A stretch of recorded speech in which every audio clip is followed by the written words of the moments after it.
Okay, I would like you guys to take turns to present to me at least one of your projects that you're doing that will bring in the computational thinking.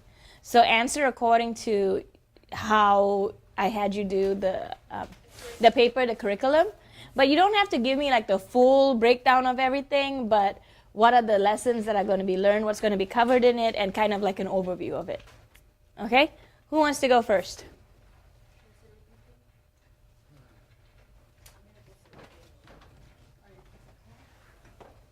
Wait, as in like, which one do we?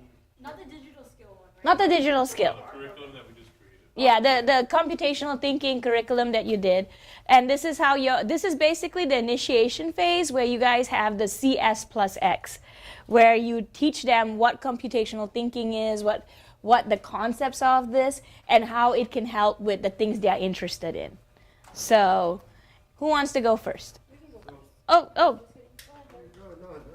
Okay. So tell the program, the group you want to work with, and what's the Okay. Ours is the cooking and baking program, which initially you guys might think, oh, okay, you have just recipes and stuff like that. But computational thinking is integrated in cooking and baking because recipes are versatile. So you guys obviously, you have just a guideline. But depending on whether you have food allergies or if you don't like a particular ingredient, you can always, what we're gonna do is they're gonna teach the kids like the importance of ingredients, expiration dates for them, certain techniques and why they're more important in using it in certain types of food, how to achieve the type of texture that you would want, and substitutes for any types of ingredients that you may not have, or if you cannot consume those ingredients anymore. So that's what we're gonna go for. And what's the computational thinking concepts that you're going to make sure that they understand? How are you going to take them through the computational thinking process? So for our first part on how we're going to deal with that is we are starting off with something very basic like a cookie dough that can be manipulated into whatever thing they want. But first we're going to talk to them about what computational thinking is and what we expect out of them, and we want them to start thinking outside the box for them to start getting creative. Okay. So that's how we're gonna start having. So that's our plan. We're gonna have that spread out for 2 weeks. The first week we're gonna apply the decomposition and pattern recognition skills. Okay. So as Gloria said, we're gonna introduce the definition to the participants, and then we're gonna introduce the recipe.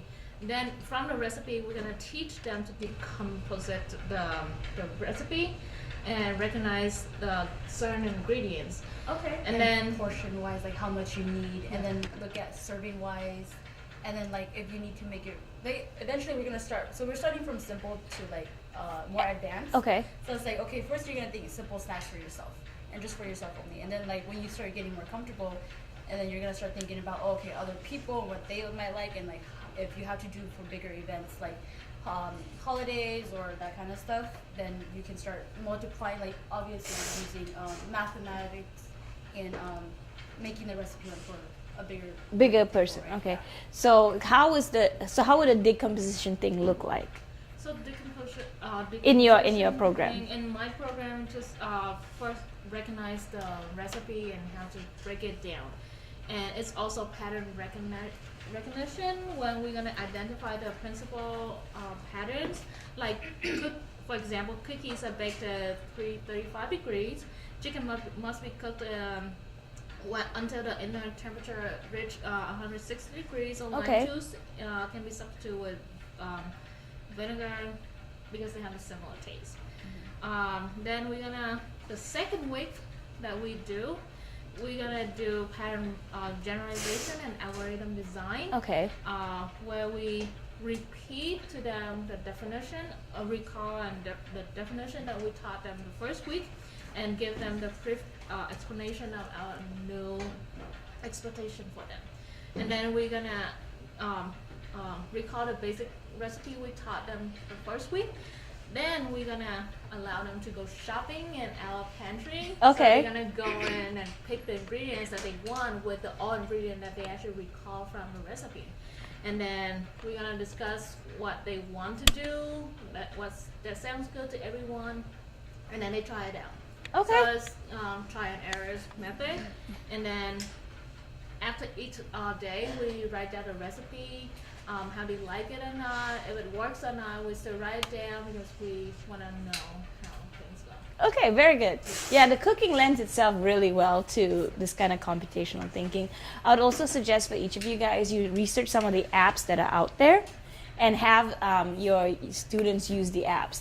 There's apps in music, there's apps in cooking, there's apps in everything to make things simpler.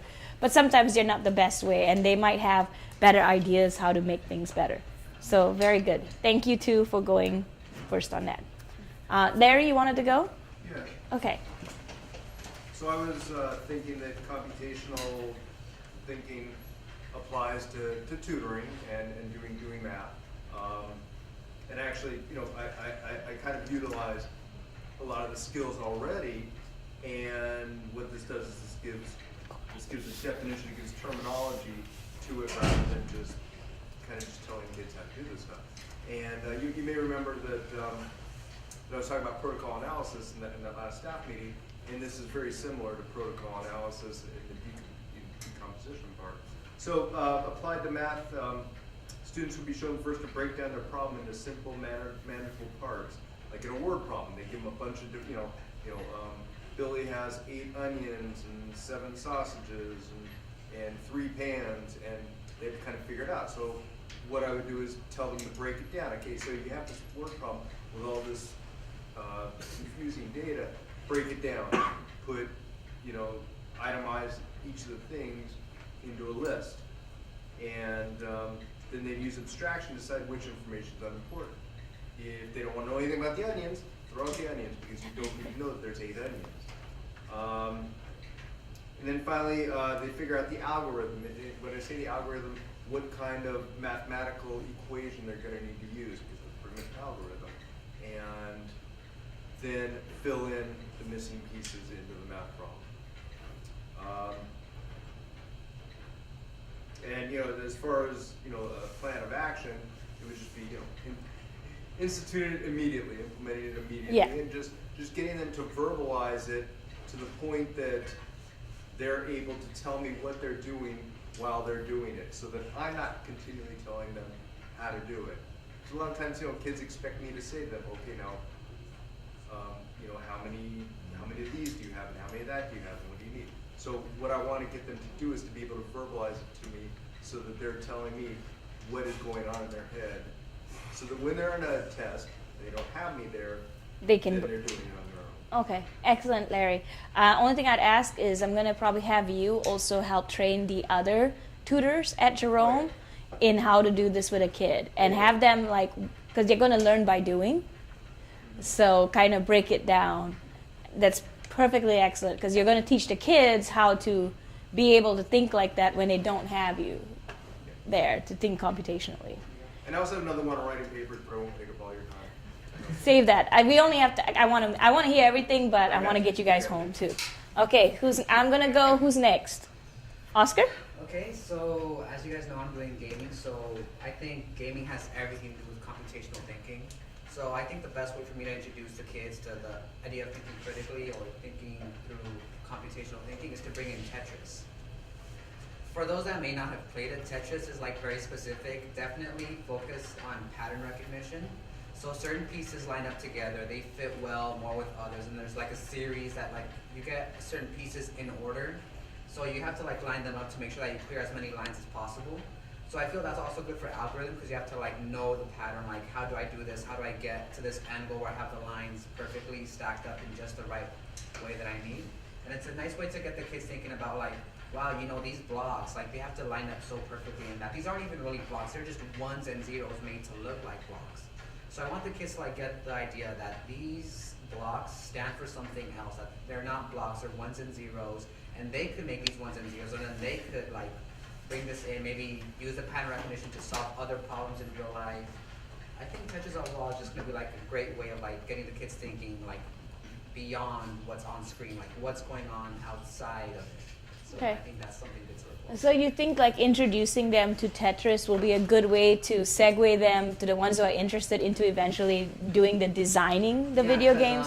There's this there's a thing called Game Salad that I remember I did in Art 195. Okay. So that kind of brings it in. I'm not sure if like maybe I could use that. And then there is also that one program that you mentioned, the one that's like 2D. Unity, yeah. Yeah, Unity. Yeah, that's the one that like I think might work best because that's like the 2D and it's hopefully I haven't tried out the software yet, but hopefully I could learn it and then I could teach the kids that like yeah, so if you program it, kind of like with the blocks, like they're programmed to fall in a certain way. If you can like guide the player to go in a specific direction and learn specific attacks to like overcome the monster, then maybe the kids will like learn like, hey, this ain't so bad. Maybe I could do this like by myself. So that's hopefully what I'm trying to get them to do. Very cool. Yeah. And then Gloria will be happy Yeah, too. Gloria's on board too. Okay.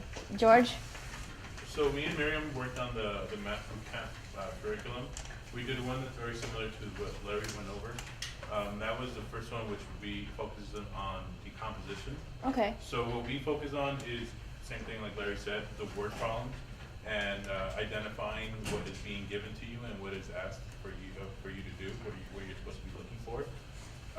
The example that we did was several word problems on the board and have the students do, work on it themselves and then having us guide them along. And then there was another question is how to identify whether the project was successful. The first set of problems that we decided that we would have them work on it and then have us guide them. And then the second set of problems, we were going to have them do it on themselves. And we feel that that would be a good way to identify whether they picked up the material that we were trying to incorporate or whether they didn't. The second one was pattern recognition. Okay. We decided to do the specific example that we decided was Pythagorean theorem. Okay. You basically are supposed to determine, a lot of students get confused identifying the hypotenuse, which is in a lot of cases what you're asked to find. And we decided that we would give them different columns where you kind of wanted to trick them, but at the same time help them identify, because that gets a lot of students. So in certain columns we wouldn't give them the hypotenuse, and in another column we would, so they can identify what term it is that they're actually looking for. Okay. And then the best thing is to try and see what are the apps up there or the coding games, because the Google CS, the little turtle that moves around, Yeah. that's very geometry based. So try to bring that part in all your programs if you can, whatever way, bring in an app or bringing a coding component where they get to kind of computerize it. Do your best. Try to bring that in. What we were talking about is because we have so many students that come from different math backgrounds. So, we don't have certain kids that come specifically for geometry. So we figured that we would have to adapt depending on what subject they were coming in for. Okay. Yeah. Very cool. All right, Martha? Mine is about Science Buddy, so Okay. bringing them back. And in the past, we've done Science Buddy as weekly lessons, so every week was a different topic, a different science discipline with an experiment associated to it. But I was thinking for this Science Buddy to use computational thinking, specifically to use like decomposition was good in having them work to create a bigger project at the end of the Science Buddy program. So I think decomposition is going to really help break it down and see that science is approachable and it's not like scary or so they can be interested in it. And I think a good project to work towards would be building the solar system and then just breaking it into lessons about learning about the planets, learning about gravity, learning about the stars, like the forces, and having them research it either in the computer lab or bring in books or have me teach it, but maybe have them just research it and teach me about a planet that they get assigned and work into also creating a model for it. So they could learn about it and study it, see how it looks like, what kind of environment is it, how does it fit into the solar system, this planet, and present to our group, and then create like a model that comes together at the end of like the 6 or 8 sessions that we have to build that towards it. And I think how it would be successful is having it present the whole solar system at the end, our solar system at the end of it. Okay. It'd be interesting to learn it that way. So it's My- not going to be all the planets at once, just one planet over a week. At a time. Yeah, that'd be good. And like, once again, go and see if there's stuff in Scratch or in, the Google, that code.org to bring that element into it. Because they might be able to create something where they can drag and drop like a planet and like kind of model it. Yeah. So that would be the only thing, is to bring that component into that. It doesn't need to be all the school, but research it, because I know that there are like planet type Yeah. things that they can, some of them are going to be more keen on doing that. So bring in that element to it. Did you have? I have a code that I wrote for the solar system, but it's using Excel. Yeah. Yeah, so I still have a code for it that I did for one of the classes. You can teach the kids how to. So see, you got to bring that in. Things you're learning, because our whole goal is to not just computational thinking, but demystify coding for them. So even for you guys, so anytime in any of your programs, you can bring in like a game or like a Scratch thing or something like that they can like go into. They're not all going to enjoy it, but at least you're showing them that what's possible. That might be like a recipe game on Scratch that they can build, or you guys can kind of build it yourself, and have them work it. Like Cooking Mama for them. Yeah. And then they can recreate a recipe from Cooking Mama. There you go, Cookie Mom. So that's the idea. Anytime they can take something tangible, take it into the computational realm or the code realm to demystify it. So so very, And then I know Larry does a story builder one that I've seen too. I'll have to show it to you. Yeah, I'll have to look for it. So that, like I said, so make sure that you guys are bringing that in. And if you need to reserve a computer lab or something, just let us know. Or if you need to reserve iPads, we have iPads. Just let us know, and we can bring it in during your program. So during the cooking program, we can just bring in a bunch of iPads. That way it's tying everything back to, it's not tying, but it's demystifying this thing, because you might have someone who's super interested, in like a science thing that's like a chemistry or something, but they are like afraid of, they're hesitant with that. You can bring it together. It's a good way. And we could use the Google Computational Skills and create a site that all the tutors or staff people can go to with just like categories of, lists of different websites to go to. That would be. So you can click on. That would be really cool. That's actually what the Google Toolkit is doing, but they don't have it as specific as we do. So that would be our addition to it. Yeah.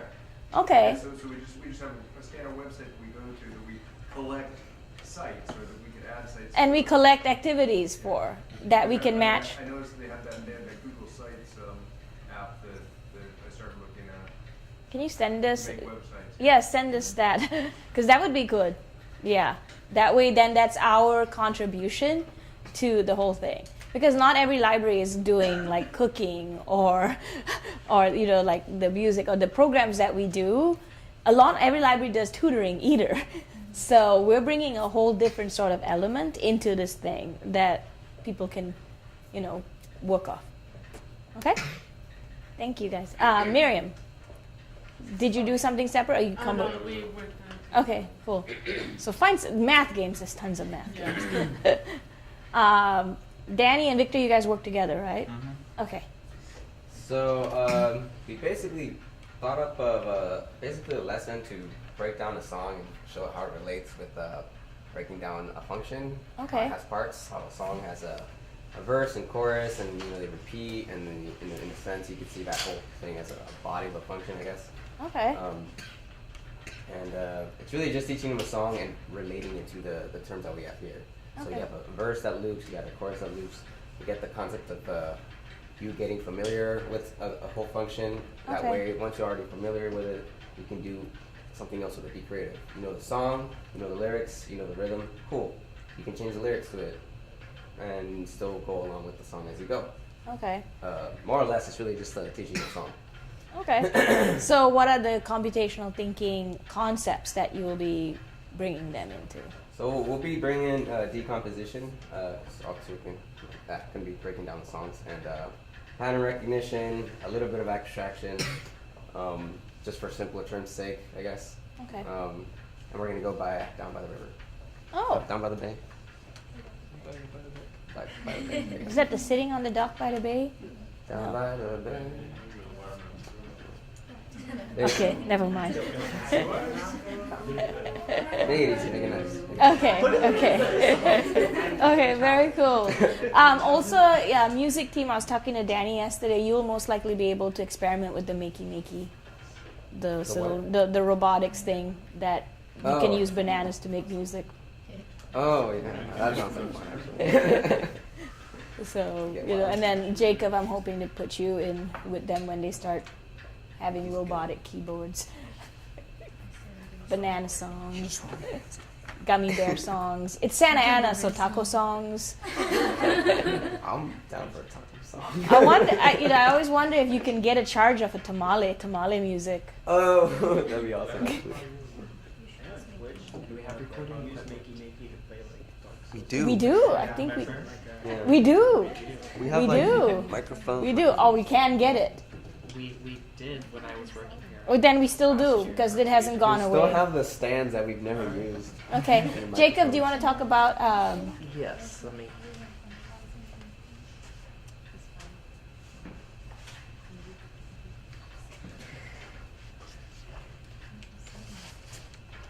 So I kind of put together, just like for film, I remember the video team wanted to have like refresher courses, so I did it on that. So one particular class we could have a lighting lab. So this would require the team to learn how to light a subject properly using 3-point lighting for interviews. And the computational thinking that could be involved here is algorithm design because it involves a lot of step-by-step instructions. It's very particular how you light a subject. But the ideal conditions aren't always available, so a lot of techniques are involved to improve your situation. Okay. Lighting labs can also take like a few hours, so because there's just a lot of equipment and experimentation involved just to make everything work. But the lesson plan would definitely involve decomposition, just going through all the equipment, what lighting is and how it works and why we do it the way, what kind of lighting achieves what kind of look and purpose. And then the lab itself would be a lot of algorithm design. And how I know if the project will be successful is if the team can properly, successfully light a nicely lit subject using the proper steps and in a timely manner. Okay. Cool. Thank you. And that'll also be the scratch animation thing that you guys. Oh yeah, do. so we can use that as well. Okay. Cool. Kelly. All right. Mine was on online privacy and information security. So you'd be teaching young people how to protect themselves when they engage with the internet or with whatever devices they may be using. It would basically start with the decomposition stage where you talk about what are the ways that data has been corrupted in the news or that people have lost information in current events. Then you could talk about how it's happened in your personal life with your family. And once you've decided the ways that it can happen, you decide what are the ways that it was resolved. So if it happened, I'm not going to give specific examples because they're too. Yeah. But let's see. Yeah, what was done to combat privacy loss? Was it effective? Did it have repercussions that made it so you didn't want to use that specific solution? So after that, you would abstract to the types of devices and software, hardware that this occurred with, and how you could apply these different solutions to different problems. And then ultimately, this would lead to the algorithm aspect of it, where you would do step-by-step solutions and put these solutions to different problems on a website so the public could learn how to combat different losses of privacy and information security. And then you can either make that website or you can have the youth give a presentation to adults, because it seems that adults have less of a grasp on technology in general, so it would be teaching the youth and cementing their knowledge and then furthering the knowledge to the public and adults who already don't have a great knowledge. This might be something we'll probably do as part of this for the senior center. Okay. So they learn as part of the security thing. So yeah, it'll go really well with that. I wonder if I know there's an app where you can check news facts and things like that. So kind of look into that, On see what privacy and security? see what's out there. There's ways to catch it. 10 minutes, okay. Cindy, we might go over 5 minutes. You guys took breaks, you'll be fine. Alright, so we'll be implementing this lessons plan for the history room. Yeah. And we would be covering for the scanner because we had just gotten A brand new scanner. brand new scanner. So we're going to be teaching not just kids who go to the history room, but it's also including adults because some of them might not be so tech savvy. And this would be a great way to also show them computational thinking. And the way we would break it down is with decomposition and just showing them the basics of what the scanner is, what its functions are, and then with the steps by steps we show them algorithms because with each steps there's certain rules you have to follow in order for the machine to work, and that would show kids and have them comfortable with learning the history room machines, but also with the terms of computational thinking. Yeah, and it definitely is depending on lighting and depending on blurry, there's definite numbers that you can set up. Yes. And because it's a brand new machine, you guys are going to have to be experimenting to set up the ideal for each newspaper, each type of picture. Yeah. And then the success for the lesson plan would be if they can independently navigate through the scanner without me having to micromanage them. Very good. I'm worried that they're going to break it. Manuel? Me and Martha worked together, but we also kind of worked on separate things. We worked as a Garfield as a whole, and I was thinking of like the junior buddy, like the teenagers, like they're Okay. slowly turning into like teenagers. They are becoming teenagers. I play card games with them a lot of the times, and they've always expressed interest in trying to learn poker themselves. And I was thinking like maybe we can teach them poker ourselves because it actually gives you like it teaches you like the four concepts like we were trying to teach. It teaches you decomposition. So in decomposition, we break down how poker's played, how do you play, you learn the rules, which goes into like algorithm design. Like the entire thing has rules that you follow. Everybody follows the same set of rules. Everybody's up to 5. You know, just basic rules of like poker. And then there's like pattern recognition, so you recognize which is the card rankings, the type of pairs that you have. There's also like pattern recognition in like your friends and poker's faces to see like, oh, if he smiles, that means he's got a good one. If he doesn't, like it's a pretty bad one. That is pattern You know? recognition, So, yes. At the same time, it's also like abstraction because you're thinking ahead of time. Like you look at your hand, you go, oh, okay, I can maybe work with this, and you look at the bottom like 2 whole hands you have. You're like, maybe I can work with this. Maybe I'll fold. Maybe I'll raise or call. It's like stuff like that you can use.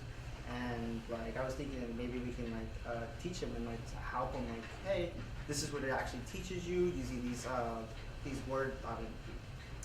The words that Google kind of like wants us to use, and so we can get them.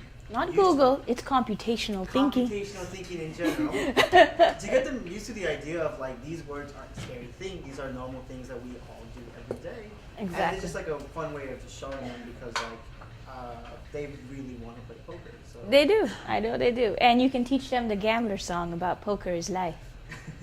Know when to hold them, know when to fold them, know when to walk away, know when to run. Very good for living in Santa Ana. Brenda.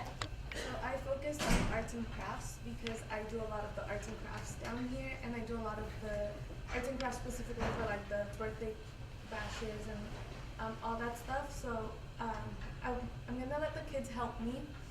So that's an improvement. And I will teach them these skills as they're helping me because I know I'm very picky with my crafts, and I'm gonna try not to be as picky.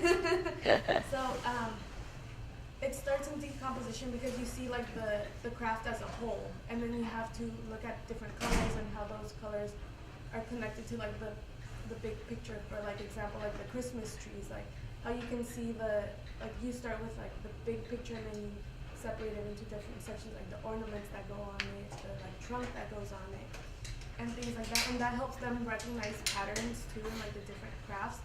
It's all just one simple like method. It's just applying it to different types of crafts. So one of the concepts that I included with it was pattern recognition and algorithm design, because that way they're able to apply that specific or like that concept to like different types of designs. And then I was also thinking of applying it to other crafts, not just paper crafts. So we could have helped maybe with the quilt, if you guys want to do in the history room. Yeah. And then for the birthday bashes, we're supposed to have like other activities for the kids to do right before the cake.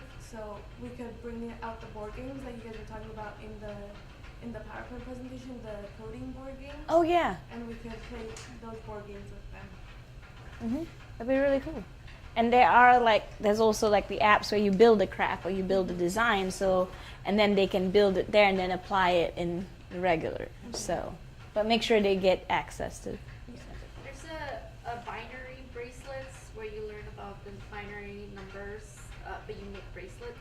That's on the Pinterest board that I shared with you guys.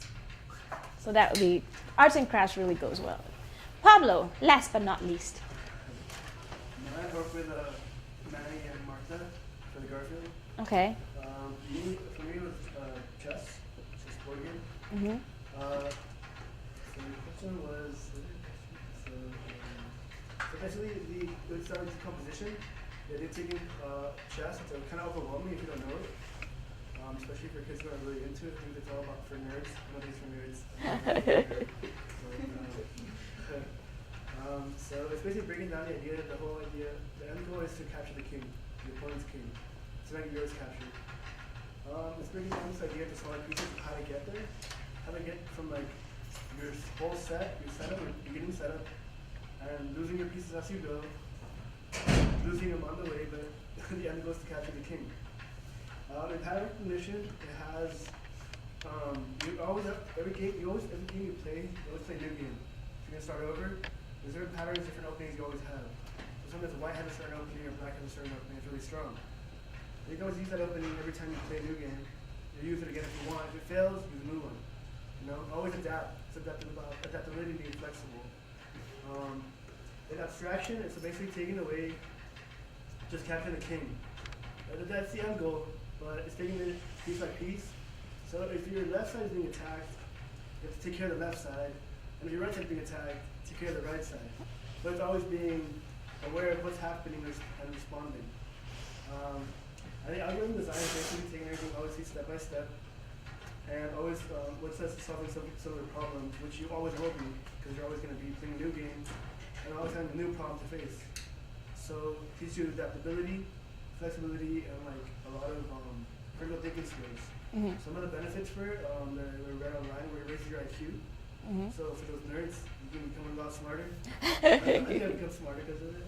It prevents Alzheimer's. It exercises both of your brains, both sides of your brains. And it increases your creativity and your memory. It improves your memory as well. And that's kind of like how I would like to incorporate it. Okay. It's very, Yeah, and you could do a game where you can have them like there's, the huh? How they would succeed? Yeah. Well, obviously to be able to set up on their own without me. Mm-hmm. The second part would be they get to go to local tournaments and Yeah. cash out. And at least just do it. But yeah, it does do a lot. What you could do, because the chess versus the computer, there's a lot of coding in the computer chess. So maybe you can bring in a game, like they have the Scratch thing where they like kind of design the computer to play chess against them. So you could kind of do simulations and stuff like that with it. Also, another thing you can do is you can introduce them to the 3-step, the chess one where it's like you win in 3 moves. I get caught up in that every single time. But you can have them, like you can do that with them, teach them how to do that, and teach them how to break it down to counter that on their own. And then they'll be using all that stuff. But definitely look into like Scratch to see if there are chess things, so they can learn to run chess simulations. Is that about starting with the board game? No, start with the board game, but like I said, everybody has to bring in some kind of some kind of coding, computational element to it. Remember, you're demystifying it. You're taking something they already like, and you're bringing that in. The most difficulty about why youth of color, youth from underprivileged backgrounds don't get so much into the whole coding industry and to the computer science industry is because they're not exposed to it at a young age. They get exposed to it at a later age. So if you get exposed to it at a much early age with the coding and stuff, and I know it's going to be stressful for you guys because you are getting exposed at an older age, but if the younger they get exposed to it, the better they are to get familiar and not be so intimidated by because youth aren't even going into the profession. They aren't even going into the major because they're so like scared beforehand. So the younger you get them seeing these things, seeing how, you know, like a chess can be like, you know, there's a game here that you can, you know, systematize it, it just helps them way better and have a leg up. Okay, so that's the goal, is to just get them thinking that way, analog, but also playing and looking into like coding and computational things, so they get at least some kind of running start. Okay? Cool. And it's one of those fields where if a kid doesn't go to school for it, they can still do okay, because that's how desperately the job market is for coders. So it's a good opportunity for a lot of our kids. Okay? Cool.